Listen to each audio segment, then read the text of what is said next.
Good morning and good evening, everybody. Thank you for joining us for our second online event for the ACMC 2024. For those of you who don't know, the ACMC is a conference, the Arts and Cultural Management Conference that started in 2018. We have now found a home in Vienna, which we are very excited about, and our conference will be from the 7th till the 9th of November. So for those that can join us, we'd really love to see you there, and more information can be found on our website and all of our social media channels. We're really pleased to have Vanessa Gerrie here with us today from Aotearoa, New Zealand. Vanessa is a senior lecturer in critical studies at the College of Creative Arts, Massey University in Wellington. Vanessa has a PhD in fashion studies, and she has a background in art history and theory, visual culture, and media studies with an emphasis on fashion and new media. I won't go too much into what she's going to say today because she will say it much better than I can. So thank you so much, Vanessa, for being here today, and I'll let you take it away from here. A pleasure. Thank you so much, Briar. Hello, good morning and good evening, everybody. Like Briar said, my name is Vanessa Gerrie. It's about 6 a.m. in the morning here, so just apologies for any kind of hiccups or little sleepy eyes. But as Briar mentioned, I'm from Aotearoa, New Zealand, where I work at the College of Creative Arts, like Briar said, and I teach into, I guess, what we call our critical and contextual studies papers, as well as I support the kind of creative development of our creative practice students across screen arts, fine art, and design as well. And it's a real pleasure to be here today to speak with you all and talk about some of the ideas, themes, and case studies from my research that actually fed into a book that was published last year through Rutgers University Press, that was based essentially on my doctoral research that I completed in about 2021. And the title of that is Borderless Fashion Practice, Contemporary Fashion in the Metamodern Age. So this presentation, I guess, gets into a little bit of what that research is, what I talked about, what I kind of highlighted in terms of kind of contemporary developments in the fashion industry, and more so in how, I guess, contemporary fashion practices have been evolving kind of over the past 10 years. And the idea of borderless fashion that I conceptualized in that research, I guess, really speaks to some of the core values and concepts of this conference as well, which was really nice to, I guess, make an alignment with. There's notions of collaboration, community, as well as disruption and experimentation across all different creative fields. And that's really, I guess, at the heart of the creative practices that I map in this research, who kind of seek to challenge and transgress structures of power, expectations that are really dominant in your own creative fields. But I'm mostly really interested in, I guess, the intersections, the collaborations, the kind of gray areas or the in-between, things that can't be so defined, creative practices that really traverse, I guess, a multitude of disciplines, mediums, methods, and discourses. Of course, the irony with this is that, I'm trying to define it here.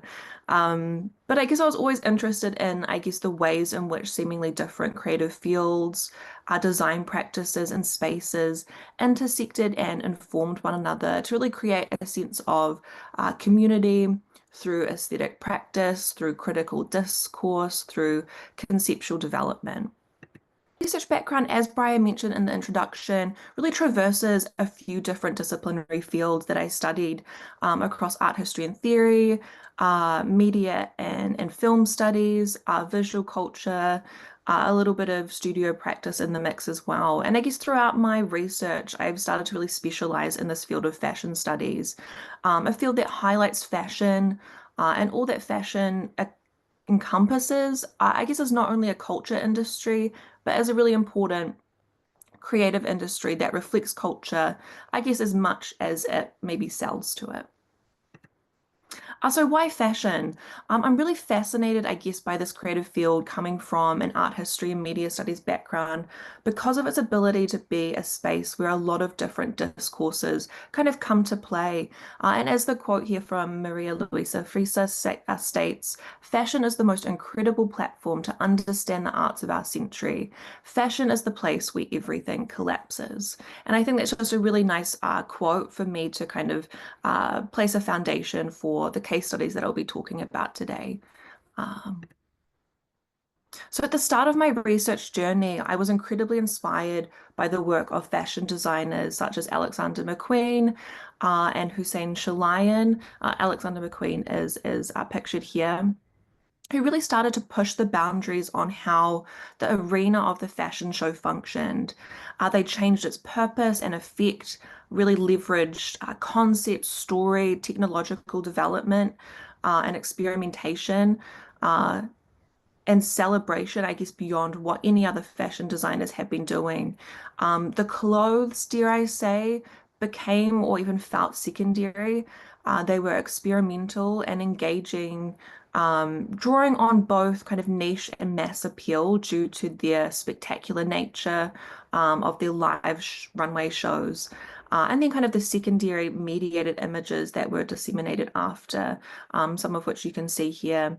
This work in particular is an early runway show that used automated technologies to create a kind of live performance, as you can see in the moving image on the right there. And this is from 1999, so at the turn of the millennium, where we saw new technologies become really adopted and celebrated.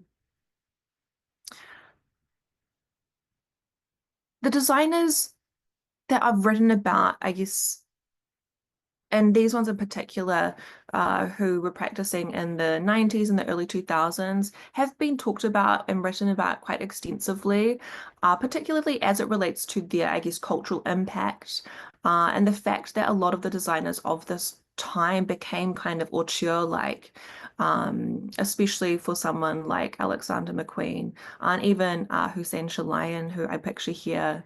Um, their work's so specific, and I guess their aesthetic and celebrity started to really permeate across other cultural fields of significance into pop culture kind of relevance. So yeah, with this in mind, I sought to really look at contemporary fashion designers who were inheriting this kind of lineage of critical, conceptual, and experimental design and creative methods. So what is borderless fashion?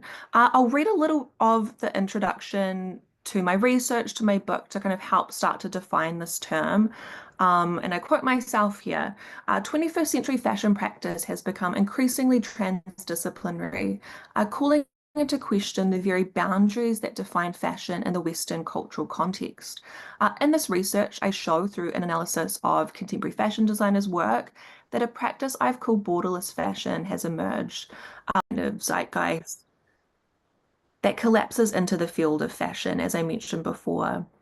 So I chose the word practice over design in this research and study, and in the title, and throughout, as I'm not exclusively referring to the specific material design of clothing garments, but rather the work that occurs kind of beyond just the physical activity of making products. This refers to the context, ideas, process, communication and representation of fashion beyond the physical garment, what I call kind of the total practice of fashion, or to use art historical terms, fashion in the expanded field.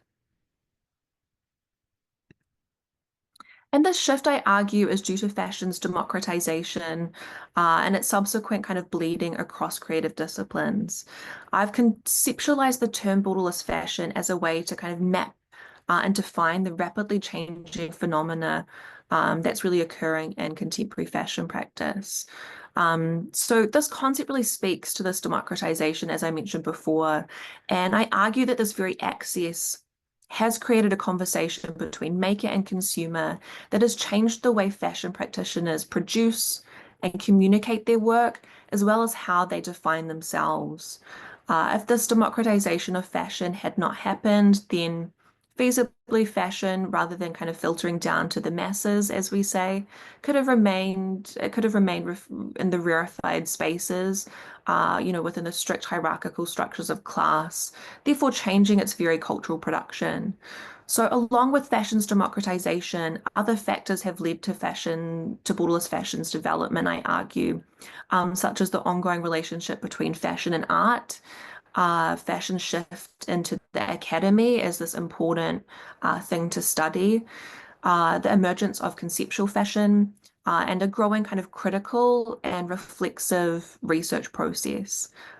These factors really contextualize the development of borderless fashion, and a discussion of them make up the first kind of half of the book and the research, which then establishes a kind of framework. But when I started to collect together and analyze these different fashion practices that I include, I realized there was something slightly different from the counterparts of the 1990s and early 2000s, like Alexander McQueen and Hussein Chalayan, who I talked about previously, who really made the runway into a critical installation, and who very much were responding to or embodying a kind of postmodern sentiment. There was kind of an earnestness that went alongside some of that criticality, and anchoring the case studies I include here in a postmodern paradigm just didn't quite feel like it fit in with the actual work these designers or practitioners were doing. And that's where this idea of kind of metamodernism came in, as this contextual theoretical lens. And I won't get too much, stuck into the theory. But just generally as a proposition, fashion has been said to be more of a modernist project that really incorporates aspects of the postmodern condition. Yeah, my research proposed that in the 21st century, it's really evolved into a metamodern practice. And by this, I mean it exhibits a combination of modern and postmodern characteristics, as demonstrated in this table. Metamodern aesthetics incorporate these things that we've talked about, like collaboration, interdisciplinarity, an opening up of perspectives and a breaking down of binaries, such as those between the physical and digital paradigm, which is why I think it's really interesting nomenclature, or description for the kind of current digital world and the lives we conduct within and between them. The meta-modern, as a lot of theorists kind of argue, starts to articulate the ways in which digital technologies and media have started to affect the way that fashion is not only designed and constructed, but communicated to. So more than clothes, the central kind of pillar of fashion practice today, I argue, is really about a message, how the space around the actual clothes is harnessed to communicate an idea.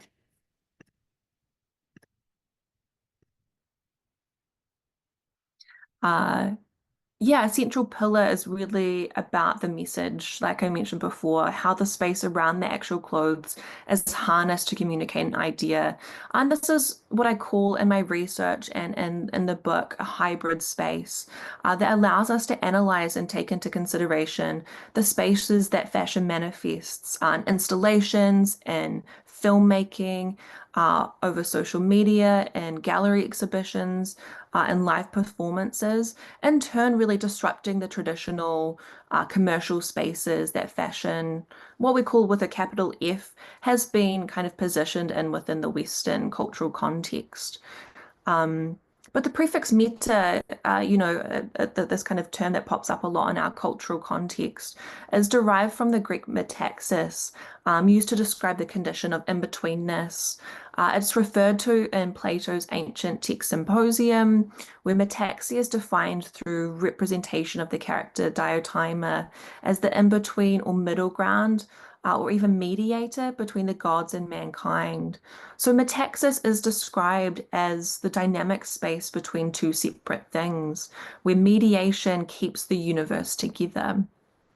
So meta therefore refers to that which is with, between, or beyond, which I think is a really interesting etymology for the digital era that we're living in. And the term is transient, it allows us to focus on, like I mentioned at the start, the kind of gray areas in between and articulate the often contradictory nature of our current sociocultural context and the creative practices that emerge within it. Okay, so this quote from fashion scholar Carolyn Evans states that, and I quote her here, the kinetic open personality of fashion is the personality which a society is in the process of rapid transformation most needs, no longer derided as superficial, frivolous, or deceitful. Fashion thus has an important role to play, not merely in adorning the body, but also in fashioning a modern, reflexive self. So the fashion practices I discuss here in this research and in the book are at the edge commercially, not big global brands necessarily or mass produced, but not fully underground either. Still operating in the system, but transgressing materiality, representations, and identity, engaging with critical themes at the borders of traditional practice as they intersect with commerce. And as Carolyn Evans kind of notes here, fashion starts to become a more kind of important space that people look to see the ways in which we mirror society, to see the ways in which maybe some values and messages and concepts are really communicated. Whereas historically it's been seen as a more kind of frivolous commercial space. And these contemporary designers represent, I guess, a specific conceptually and stylistically experimental strand of fashion practice that addresses contemporary anxieties, reflects societal values, and experiments with the medium and form of fashion design itself. So more so than just looking at the clothes or garments produced by fashion practitioners and how they're constructed, I look at the symbolic and kind of cultural meanings of them, as well as the conditions in which their projects are ideated, constructed, communicated, marketed, and also consumed. So these case studies are, it's really important to note, are demonstrative and by no means complete. They are representational and diverse in their creative output. So within this conceptual framework, I really wanted to center the analysis and discussion of my case studies around these kind of central pillars, of collaboration, interdisciplinarity, community, disruption, experimentation. And I built, I guess, this contextual background and then developed the framework from there. But the first study is of the late Virgil Abloh, who I'm sure a lot of people have heard of because his name kind of bleeds across a lot of different kind of cultural spheres into the art world, into kind of pop culture media. And I start with the quote by writer and curator Lou Stoppard, which she says, cultural relevance is more important than fashion relevance. And she was speaking in relation to Virgil Abloh's practice. Virgil sadly passed away in November 2021 at the age of 41, but his work really endures due to the cultural impact he had, not only on the fashion industry, but across art design, music, and technology. He was named Artistic Director of Louis Vuitton in 2018, being the first Black American designer to helm a historic European luxury fashion house. So a really big, I guess, symbolic cultural moment in the Western fashion context. His practice converges multiple cultural and disciplinary fields that start to trickle across the fashionscape, as we call it.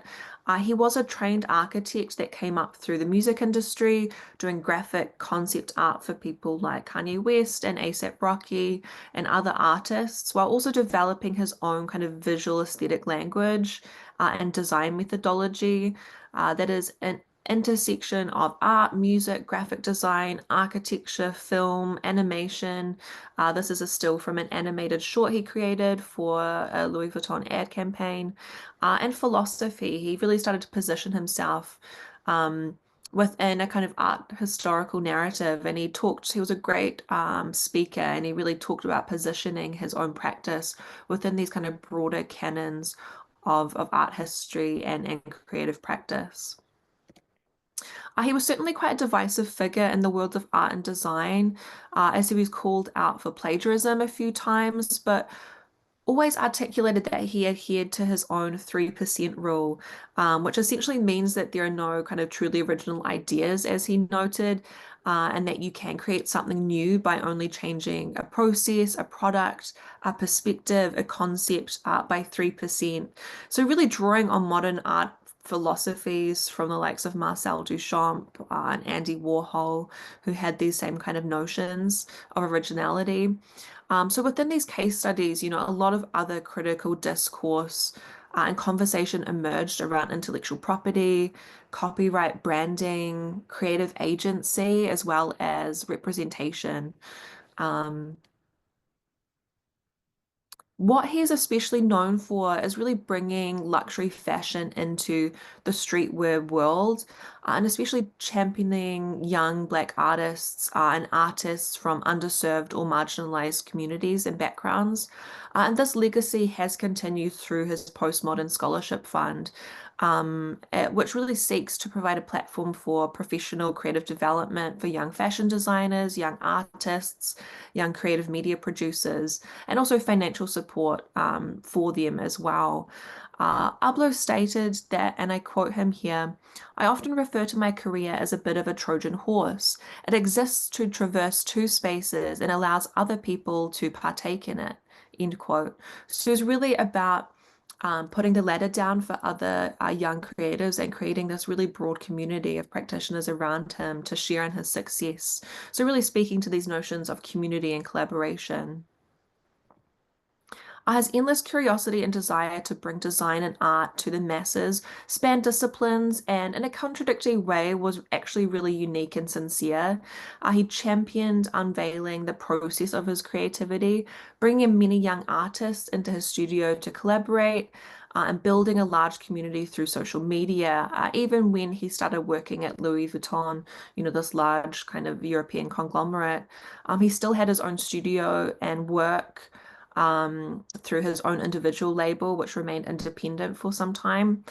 He made all of his design plans and press releases open source, really starting to break down long-held boundaries and long-held demarcations in the fashion world between the front-facing spectacle and the behind-the-scenes process, starting to really demystify the persona of the fashion auteur, the kind of creative genius.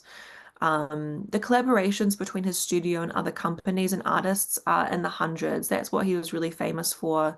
To name a few, he collaborated most consistently with the artist Takashi Murakami, and Nike. As you can see there are a lot of his collaborations with the sneaker kind of arm of the Nike brand. He collaborated with IKEA in a really famous release. The postmodern artist Jenny Holzer, Marcel Duchamp's, Futura, and even the water company Evian. So essentially, there wasn't any kind of artist or company who Virgil wouldn't collaborate with. He was really democratic, I guess, with who he chose to collaborate with, really building up this huge portfolio of work.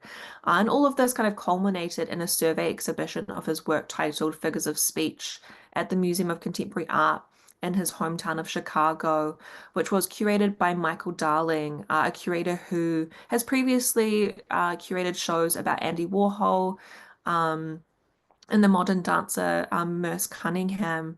And this exhibition went on to travel worldwide to a couple of other locations. As some of you might know, a survey exhibition of this scale for a living artist is really rare, even in the fine art world, let alone for someone kind of labeled as a fashion designer. So this really demonstrates, I guess, the impact of his work on a global kind of creative community and pop culture scene.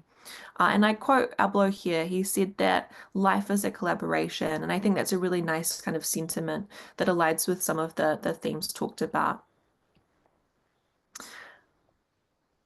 I have a quote here by Carolyn Evans to open up the second case study chapter that I discussed, where she says, on the edge of discourse of civilization, of speech itself, experimental fashion can act out what is hidden culturally. The practitioner Aitor Throop has really rallied against the fashion system since he graduated from the Royal College of Art in 2005, forgoing the time-restricted runway system, creating really highly conceptual work that is centered on material form and function. His work is highly critical and manifests through installation, through performance, illustration, music, dance, and film. And he works across all of these fields, starting to blur the boundaries completely and taking his same kind of manifesto-driven methods to each creative project, really centering on concept and formal design construction. Throop makes entirely conceptual work across multiple fields, as mentioned before, and he's also really conceptually driven and experiments with form and structure, most notably working with these anatomically correct puppets that are used in performances, installations, and films. And these are some screenshots of a film where you can see how he constructs these anatomically kind of accurate puppets and forms. And like most of these designers, he is really able to maintain this more artistic practice through collaboration with companies and collaboration with practitioners from other fields, and this mutually beneficial kind of symbiosis. This performance runway work from 2016 saw the designer use puppets to present his constructed garments that are all about form and function. He had these live performers struggle down the runway in front of fashion editors, celebrities, and publicists to challenge and disrupt the time-restricted nature of the fashion show, which usually sees, 50 at a minimum plus runway looks on models kind of push down the catwalk at quite a high speed. And this is something I'm really fascinated with and is a central kind of pillar to this research. Not only the collapsing of disciplinary boundaries, but also the ways that practitioners in the field of fashion continue to disrupt and conceptualize new ways of designing and communicating. Moving on to the third case study that I talk about in the book, Iris van Herpen. And a quote here opens up that chapter from the curator Andrew Bolton, where he says that technology could enable us to radicalize the definition of what fashion means. So Iris van Herpen's practice blurs the boundaries between fashion, science, and technology in particular. Her work is described as wearable art or as new couture, and she works at developing new materialities that mimic biology, that and naturally occurring patterns using cutting edge technology. She's collaborated with MIT, sound artists, architects, biologists, the list really goes on. And what I'm also fascinated by here is the way that symbiotic and mutually beneficial practices, as I mentioned before, can really emerge and exist successfully within the capitalist context while also simultaneously kind of critiquing it. And these are some examples of her garments that she creates here. Van Herpen really reimagines space into experiential installations where her fashion is mobilized, as I say, and the space between the fashion and the audience starts to dissolve. And this particular show pictured here used magnets and microfiber metal to sculpt the material around the model's body in a live performance. And this is a really beautiful recording of that live runway performance of the actor Gwendolyn Christie, I believe. In her couture collection from July 2017, pictured here, called Airy Form, Van Herpen collaborated with Danish underwater artists called Between Music, who challenged the relationship between the body and its elemental surround in a subaquatic environment where air is absent. So presented in a basement in Paris to emulate the echoing abyss of the ocean, the performance appeared to make the impossible possible through this kind of hijacking or collaboration with nature. Between Music, the band set the soundscape, performing this really affecting erratic accompaniment to a collection of wearable objects and clothes that were biomorphically molded to the form of the human body. And there were comments on the relationship between, I guess, our bodies and the natural earthly elements of air and water, the kind of manifestation of the intangible. And Between Music have worked with deep sea divers, physicists, and neuroscientists to create the kind of sound sculpture, as they call it. But the musicians for this particular runway performance installation work were submerged in larger than life tanks, as you can see here, with their custom built instruments and the sound escaping both instruments and musicians in this kind of anguished yet harmonic symphony that really enclosed the viewers in the darkened setting. Their bodies submerged, and all of the artists were wearing Iris Van Herpen dresses and garments in this other kind of elemental context. But to quote the designer, and I quote her here, stitching together the different disciplines of art, science, fashion, dance, architecture, and technology, I want to show that the embodiment of art can create a personal transformation, end quote. So she's all about metamorphosis. She's all about the human body, um, extending out into this kind of the adorned body, if you will. Just to jump to our final case study, I quote the fashion historian Elizabeth Wilson here, who says that fashion is obsessed with gender. It defines and redefines the gender boundary. So Ikas Lata was chosen as the kind of final case study in my research, and that made its way into the book. Because the designer's work is super collaborative and spans many commercial outlets. The label and design studio is made up of two people, Mike Eckhouse and Zoe Lata, and the garments that they create are genderless, breaking down boundaries really situated in the gender binary that subverts traditional structures of the fashion system and representational space in popular culture.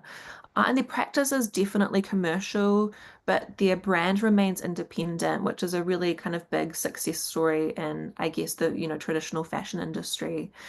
Um, but their methods and modes of communication really blur that foundation or traverse the wall between art practice and fashion practice. Like all of the other artists, they really create live performances or even happenings with their friends and creative communities wearing their clothes. They make films with their longtime collaborator, filmmaker Alexei Karolinsky. And their practice is really community driven, and the hybrid spaces in which they present their work really speaks to that. I would say, if anything, the clothes represent a uniform that the diverse community can be adorned with. And this is a live still here from a happening that saw the designers and the community dress in the design garments and enjoy a meal together. That throughout the kind of time of the film descends into this grotesque kind of bacchanal event, harking back to kind of art historical images. But it was a really fun film. This is a still from one of their other films titled Uniform, another collaboration with Karolinsky, which captured a community group of New York City residents and their daily morning routine that takes place in Columbia Park. For 30 years, the group has gathered daily to practice a specialist Chinese form of exercise. And the group of predominantly women were given a selection of Ikas Lada pieces to choose from to wear as they moved through the movements and poses while they were filmed. And a voiceover of interviews with some of the participants is played over shots of the collective moving and synchronicity. And as the film unfolds, the voices of the group really transcend the fourth wall, and it becomes apparent that clothing and fashion has been utilized in a casual way by the group as a means to unify. And as one states here, I quote them, wearing a uniform and having such an identifiable community was the best. Um, in the film, the fashion garments emulate the wearer's synchronized movements, kind of unifying them together in this kind of familial practice, creating a communal identity and experience rather than a particular commodity, which is really at the heart of Eckhouse Lada's practice. And I think using the documentary nature of filmmaking really engages with a sincerity and earnestness that the commercial fashion industry often pushes back on, tries to hide, or even tries to perform inauthentically. What seems to be at the center of Eckhouse Lada's practice is authenticity, and the form they use to communicate their work really starts to mirror this. So fashion is a field that has the power to mirror society, I argue, and also influence and inform society and the current cultural zeitgeist. We already see fashion practitioners and their work permeate across the boundaries But there any elevator na. that really rupture disciplinary borders as the virtual world bleeds further into the physical. And I'd like the concept, I guess, of borderless fashion to be open rather than restrictive and be used as a tool to support in the development of those practices that aren't restricted by medium, design method, or creative output, but rather speak to the very experimental kind of blurriness of our current cultural context. A borderless fashion practice, I argue, can really help us understand what people are thinking about culturally and socially, and how they are expressing fears, desires, anxieties that really come with the infuriating unknowingness of the future. And I think these practices are often contradictory, operating within commercial spheres, whilst critically rejecting it, as demonstrated, I hope, by these four case studies.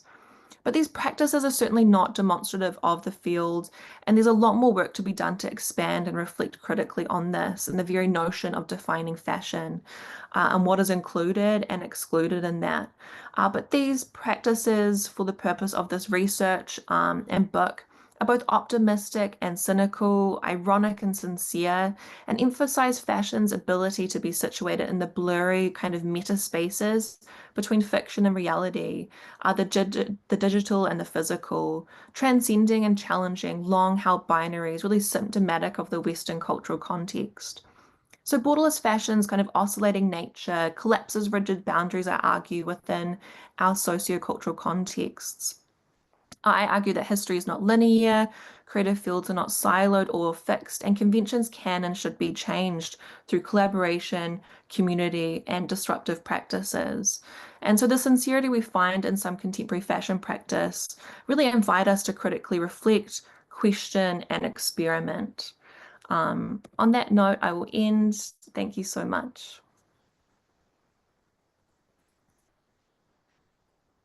Thank you so much, Vanessa. That was fantastic. Um, like just really amazing to see your research and what you've been working on. Um, I think if anyone has any questions, now would be a great time. I have one just to kick it off. Um, I think it was really great seeing, you starting with that Alexander McQueen show. It was really, such a seminal show and also performance. Like I think of it more as a performance Mm. than a fashion show, really, in this kind of discourse. And bringing it up to, like now, can you see any further disruptions that are being made as, like technology changes and new kind of technologies are coming out? Obviously, AI, like, Yeah. is anything really interesting happening now or that you can sort of maybe see in the future? Absolutely. And that's a really great question, kind of around future projections. I guess in the realm of what I describe as borderless fashion, yeah, there are a lot of obviously transformations in the kind of virtual technology space, AI space. And we're starting to see a lot of big brands, like Balenciaga, these big kind of European fashion houses, start to use things like kind of game development to create these kind of installation worlds that people don't even have to be in the kind of live space Mm-hmm. of the runway show anymore. They move Mm-hmm. through almost like this game online to view, these 3D modeled fashion pieces. So they're not even like physical garments anymore. They become virtual and audiences move through this virtual space. So we start to see, yeah, those boundaries kind of bleed together more. Balenciaga particularly did a kind of game development presentation a couple of seasons ago. Um, there are other kind of more independent designers like Yang Lee, who also kind of 3D model these online virtual spaces, these immersive worlds to move through. So yeah, in terms of just thinking about the use of those robots on the Alexander McQueen runway, yeah, I think people have I think fashion's always been really interested in new technologies and engaging with them and experimenting with them. There's not necessarily that fear of that it's always a space where that's been picked up, which is really nice to see. Yeah. Awesome. Thank you. Anyone else have any questions for Vanessa? I have one question from our colleague Nicola, who has a very interesting question, and I'm going to read it out loud. With the ACMC's emphasis on cultural awareness, how do you think borderless fashion can responsibly incorporate global influences without falling into cultural appropriation? So definitely the topic of cultural appropriation these days is a hot potato. Yeah, absolutely. Absolutely. I think one of the main, I think one of the kind of almost like latent um things that are kind of operating underneath borderless fashion practice is this idea that a kind of linear notion of history and these kind of fixed ways of practicing in the fashion world and what can define fashion is starting to be really dismantled, and I think that's really influenced by kind of decolonial kind of philosophies and critical theories really entering into, you know, this space and starting to critique some of these pillars. So I think, I really situated, I guess, this analysis to critique kind of Western cultural understandings of fashion. But there's so much work in the kind of decolonial space. And I think it's tricky. It's always like a tricky space to navigate, I think, especially working out of a settler colonial nation here in Aotearoa and in Australia, where Briar is. It's certainly always at the forefront of our discussions and thinking. And we're always super conscious, I guess, not to fall into kind of culturally appropriative thinking or analysis. Um, I'm not sure if that answers your question, Nicola, but it's a tricky conversation and it's certainly one I'm really conscious of. And I think, arguably a lot of indigenous fashion practices, if we could call them, if we start to use these Western kind of terms, have been working really interdisciplinary, for generations. So it just becomes this more expanded conversation, I think. I hope that makes sense, but it's a really important kind of caveat to bring in for sure. Absolutely. And to continue Nicola's question, I would have a question as well. Do you think fashion can actually help us build bridges and understand, let's say, more challenged, difficult identities better? Can it act as we talk about, for instance, we will talk about cultural diplomacy in our next online event.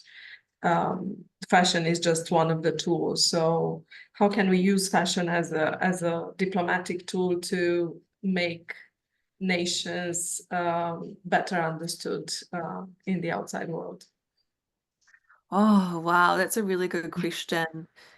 And it's a tricky one. I talk a lot. I think I bring in a quote there where fashion's always been. I mean, not to just like dismiss it, but it's not always been taken super seriously within kind of like wider academic conversations. It's been seen as more kind of frivolous. And it's hard, I guess, within that context to say that it can like kind of bridge gaps of, cultural diplomacy. But I think certainly we start to see these conversations start to happen. And I think, with the practice of Virgil Abloh, uh he really broke down a lot of boundaries in the industry. Like I said, he started all of these different scholarship funds globally to bring a lot of kind of global practitioners from a lot of underserved communities together in his studio to be trained and to facilitate collaboration. And that's really drawing on kind of like government funding. I think there are other spaces where you see people lobbying to governments to legislate better kind of conditions for fashion designers in the industries too. So we're starting to see these kind of disparate ways in which maybe you know, fashion can speak to some of those topics, if that makes sense. I don't know if that speaks to your question, Gabriella, but I think it has power. I think it has power. They might be giving it too much emphasis because it's also is really fun and it's a pop cultural thing and it's a space where creative experimentation can happen. But I think for all of us interested in the creative arts, we think it holds power, and if it can, if we think that, then I think it can in some ways Yeah. start conversations at least. Brilliant. I Could I agree. could I add something related to Gabriella's question? Hello. Hello. I'm currently outside. That's why I don't have my camera on. But I just wanted to say, I've been participating now at the Europa Nostra Heritage Summit, and maybe fashion within the perspective of safeguarded materials, so fabrics, textiles, and this then implemented in different fashion contexts could act as a bridge in cultural diplomacy and also cultural heritage, keeping itself somehow away from cultural appropriation. If, of course, credit is given, as there was this example with the Romanian traditional motifs, I think that was used by a big haute couture brand last year. So I think this is definitely a way to take into consideration fashion as a bridge. Yeah, and that's beautiful. I think we're seeing that more and more globally, especially, you know, throughout the past kind of decade where we see a lot of these big brands culturally appropriate and you know, and indigenous and localized kind of material practices and yeah, I think how, like you say, how that's kind of protected and archived and, you know, across the globe is really important. But yeah, that's a fascinating case study. I'd love to learn more about the Romanian context for sure. Thank you. Thank you. And I just saw your comment in the thing. I can absolutely leave some more literature. I can send it to Brian maybe and put Thank you. a little bibliography up. Yeah. Alrighty. Any more questions, or are we? I do have a question. I don't know if you can hear me because I'm outside of the house. First of all, thank you so much for this very interesting speech. I was wondering, in your opinion, if, because you mentioned a lot of independent houses or high fashion houses, of course, to be interested in social sustainability for fashion, one needs a certain type of cultural capital. But very basically, for instance, because most of the people still don't think of fashion as an artistic expression or the design, but mostly as something to be owned. Do you think perhaps this is a movement that might shift the mentality of people through something not only then like trend related, but more identity related, and that might, let's say, it will talk more to masses that might not be in this type of social identity that requires a certain economic and cultural capital to be part of it? Yeah, I certainly hope so. You know, I think we often, you know, like so often there are like two kind of like parallel kind of things happening, especially in the fashion industry. There are these more kind of like creative practice, experimental design methods that yeah, look to, you know, if you look at Iris van Herpen, she's really about, I guess, collaborating with the natural world and about sustainable materiality. But it's hard when there's this massive fast fashion industry that just feels like a steam train with no end. And I hope maybe, yeah, like you say, maybe It's through this idea of building a social capital, and it's about access, and it's about like reframing our relationship with fashion. You know, I'm certainly not an expert around kind of sustainable practices, but I think it's an important conversation to have. Yeah, which might be aligned with some of the conversations I have in the book around, yeah, a reframing of the conversation. But like I say, it's hard, you know, in the capitalist society where there's just this mass-produced industry that is really, you know, kind of a massive drain on our ecosystems. So yeah, excellent statement and question again, and I'm not sure if that speaks to it at all, but certainly another consideration to discuss. Brilliant. Thank you. Thanks. Great Well, questions, very challenging questions. I love them. Thank you all. great answers. We'll let you get on with your day, Vanessa. Thank you so much for joining us early in the morning for you. That was a real pleasure having you speak. And yeah, thank you again. And everyone, the ACMC again is coming up very soon in just about a month. So really looking forward to more really interesting conversations like this one. So thank you all.